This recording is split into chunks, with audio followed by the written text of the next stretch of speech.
Hello everyone, in this video we're going to have a look at my jam game.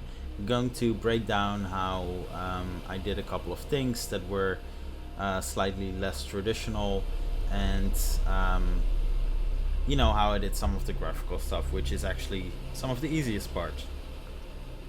So first off, made the entire environment with microverse. So microverse is quite perfect for this. In combination with microsplat, so sim creator, just built-in support. You really just a couple of clicks and you're done, really.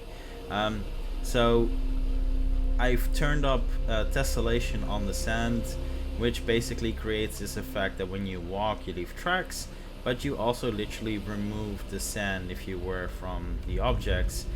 Because of tessellation, the sand texture actually becomes higher than the rocks. That's why you can remove it.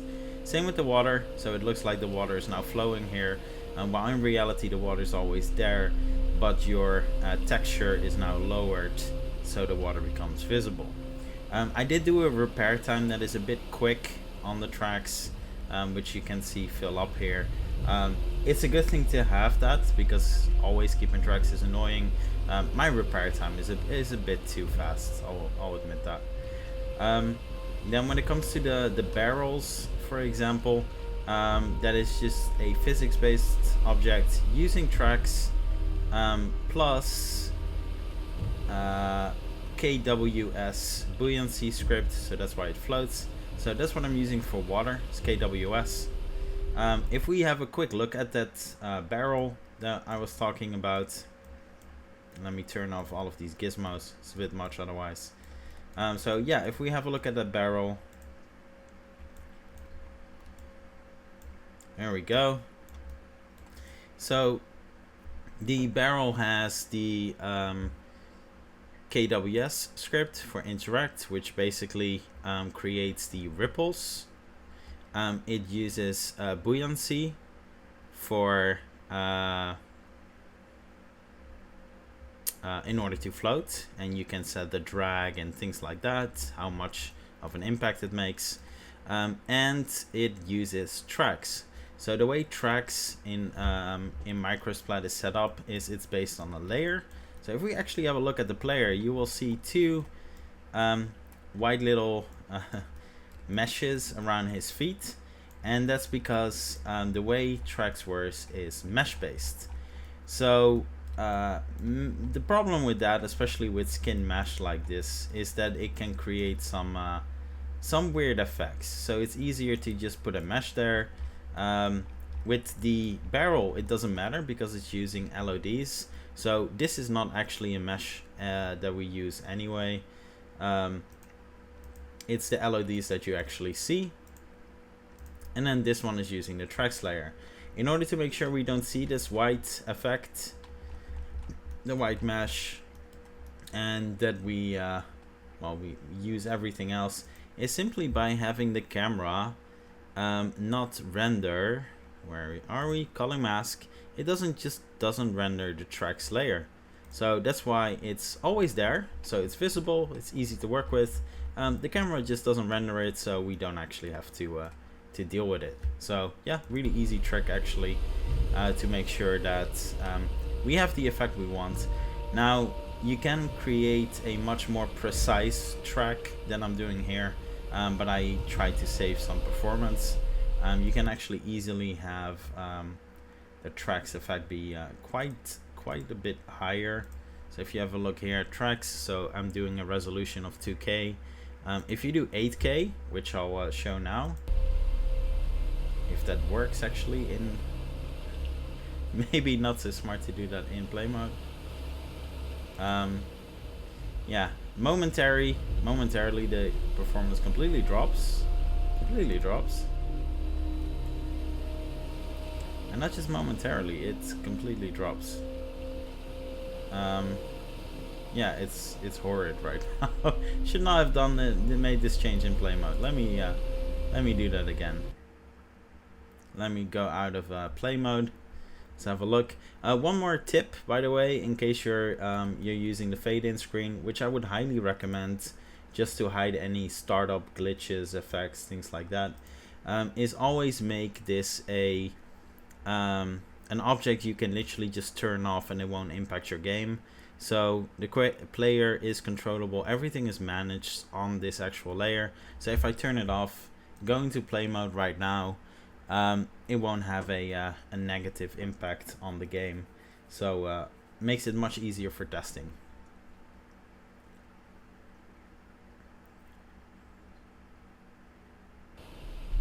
So these were those startup effects I was talking about. So right now, tracks is set to 2K. If I go out of play mode, should have done that sooner. And let's also get out of maximized. Focused, there we go. If I go to the player and I set the tracks to, well, let's start off with 4K, for example.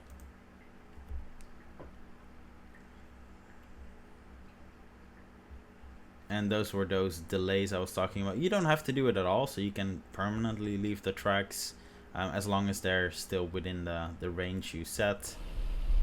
But yeah, as you can see, it's much more precise now. You have to mess around with a bit of the other settings to make sure you don't have this artifacting. But it really looks a lot more like two separate rows, which I think is great for snow. I don't think it's that necessary with sand. Sand is not as, well, won't be as precise as snow anyway. So yeah, I think the 2K is more than enough. And you can make it even more precise with 8K. Now, I don't think any of that is necessary in this case, especially not with sand. So yeah. So let me dive back into play mode to show you some of the other things. So for my loot system, everything has health, and that's great. You know, that's a cool mechanic. Zelda does it. The Witcher does it to some degree. So when you pick something up, you will see a health percentage.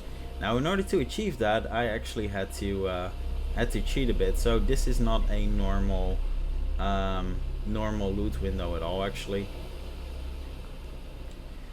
So if we go here right now, go to 2D. Let's focus on whatever canvas we have at the moment. It doesn't really matter. There we go. So we will see this this window here. So if I turn on my gizmos here, there we go.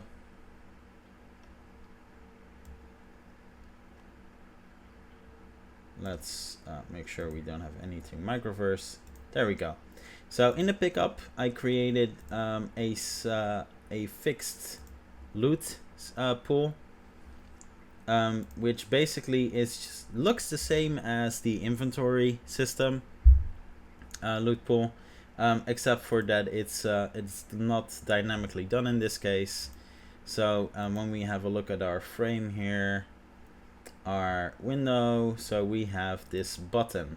So I created a bunch of buttons, and then on start, so when this gets enabled, it will enable, it will do a little canvas fade, and then let's have a look where it exactly is. Yeah, on enable, we're creating a random value, so between 55 and 100, so that's the health value. So a random range, so you can just do this by default with Game Creator. We're storing that in a local variable just for the moment, so that's a set 87 you see. That gets set, then that gets displayed in this little text field, and then when we click on this, basically when we select it, we will take that local variable value. We're going to store this in here in a global variable, and then we add and equip this item, so the armor. And this armor, what it does is on equip, it's going to set the health value for legs, armor legs, from that pickup health. So basically that's how it dynamically sort of creates that, which couldn't just be done with the normal inventory UI for pickup. I kept everything else. The only thing is that it's not dynamic, it's pre-made. I did the same for the soldiers as well. So if we have a look at our enemies here, which has a dynamic element to it actually. I should have mentioned that. So the soldiers, when they die, here we go. So they will activate the canvas for the pickup. So basically this one, which is here. And then literally uses the exact same thing, except that it has a where are we? Scroll. It has all of the loot items I created in one. So all of them are here. So we have health potion, stamina, longsword, shields, chest armor, leg armor. Yeah, so basically everything. All of them have the same mechanic as this, so randomly generates it. However, the big difference is that when the character dies, it will randomly activate, and this is a custom instruction. It will randomly just did it 3 times. It will randomly set one of the items here active. So you will only see 3 maximum from this list, and with a chance percentage to activate. So you will have a bigger chance of getting a longsword.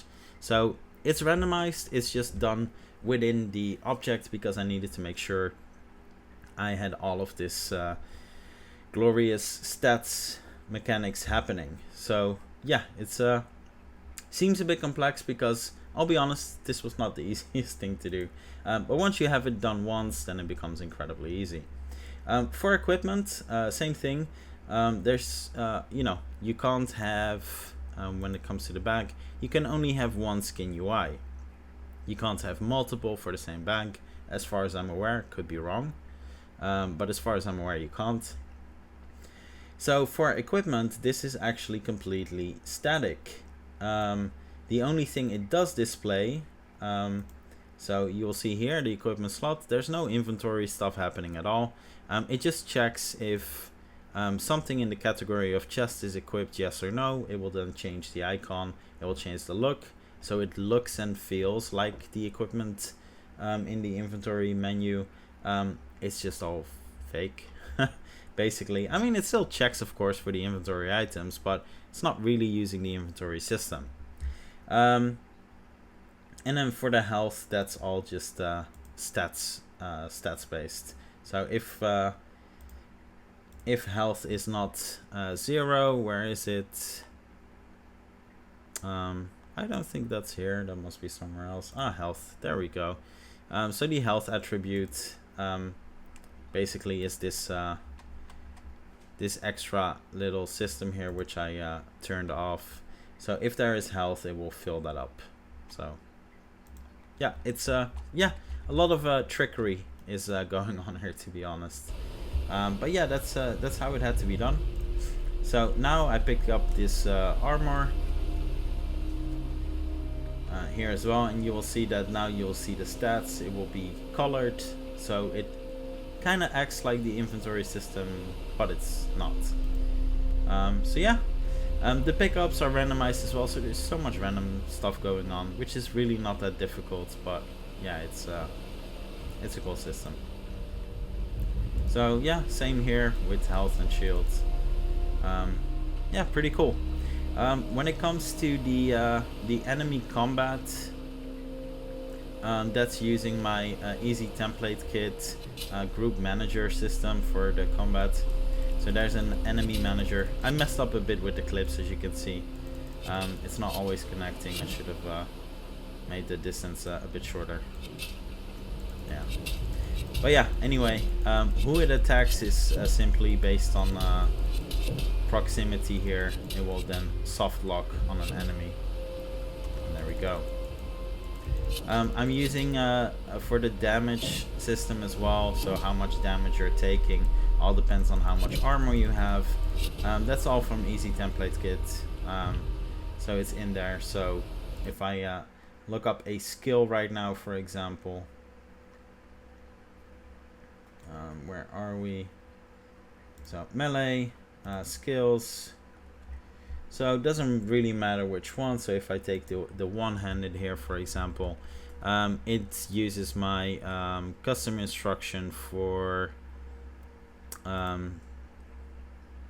the player damage or character damage, which is a custom instruction that basically creates a formula. You could do this with stats, with stat formulas. Not really my specialty, which is why I did a custom instruction. But yeah, basically attack value, have all these other values, defense value, etc. The defense value goes up if you have more armor items, so the more defense you have and the less damage you take. So you don't really have to do that much, actually. It's a really simple system, because everything is just based on the stats. So the more you increase this, the less damage you take, or if this is higher on the enemy, the more damage you take. So it's actually quite simple. And then you can modify this easily, for example with special skills or different attacks having different strengths, by changing the multiplier value during that skill, which allows you to output more damage without having to mess around with any of the stats. So really simple system. All of this is in the Easy Template Kit as well. Same with the enemies. So the enemies are using tracks as well on their feet. If you want to do it right, you kind of have to do it on the rest of their mesh as well, so that when they fall down in the sand it properly shows, but again it costs more performance. I think yeah, there we go. I was still in a prefab. Yeah, and this is what I love about tracks. So you know, the sand really feels like sand covering something instead of being just some static texture, which is really cool. Other than that, honestly, nothing all that special. A lot of microverse going on here by setting up the terrain. The inventory system here definitely took most of my time. You know, armor, as you can see, armor breaks. Should display that a bit more visually. I should have also invested a bit more. Okay, my weapon broke and I forgot to loot. I also, if I would have had more time, I would have made sure that they wouldn't follow me too far, which they do. So definitely a lot of room for improvement. And I think just to save on performance last minute, I automatically cleaned up the bodies here, which is yeah, a bit cheaty, but I had no time left and I really needed some performance. I don't think I have any additional weapons. Yeah, like I said, the health value for the sword is a bit too low. You basically your weapons break too fast, and that would have been a really easy fix if I would have had more time to playtest a bit more. But basically on the player skills, only if you hit, it doesn't matter what you hit, as long as it recognizes the melee 2 hit system, it will on random take off health of the weapon you're carrying. So it's a randomized value, not that much difference. Some of the heavy attacks, I think, yeah, they take more, but yeah, that's pretty much it. So yeah, it's I just wanted to kind of show what I did. A lot of randomized stuff, which is kind of new to me, which is why I found it exciting.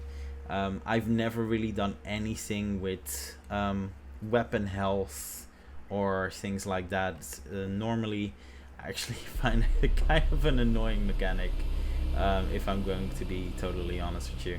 But I felt like it was really fitting. You know, it's the aftermath of a battle. Everything you find is used already, so nothing is new. So it didn't make a lot of sense for for it to be in perfect state. Like I said, a lot of randomize here with models as well. So there's, I think, 9 different helmets you can pick up. And because I didn't have time for a bigger loot system, this was I think as complex as I had the time for.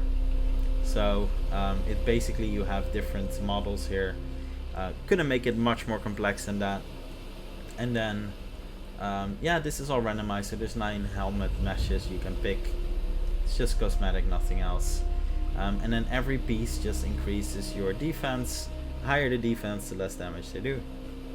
So yeah, pretty simple system. Just took a while to set up the randomization, especially with the UI stuff. You know, being able to compare with some of the, you know, wanted to compare how much health this has, because it had to be better than what you currently had equipped. But also, you know, how do you do that without inventory actually supporting something like that? So yeah, I had to work with a lot of limitations here. I mean, not a lot of limitations, just different approaches, let's say it like that. So a lot of new things to explore for me. So yeah, it was really cool. If you're interested in any of these mechanics being broken down a bit more in a proper tutorial on how to set it up start to finish, let me know in the comments. So yeah, that's pretty much it. Thanks for watching, everyone, and I'll see you in the next one.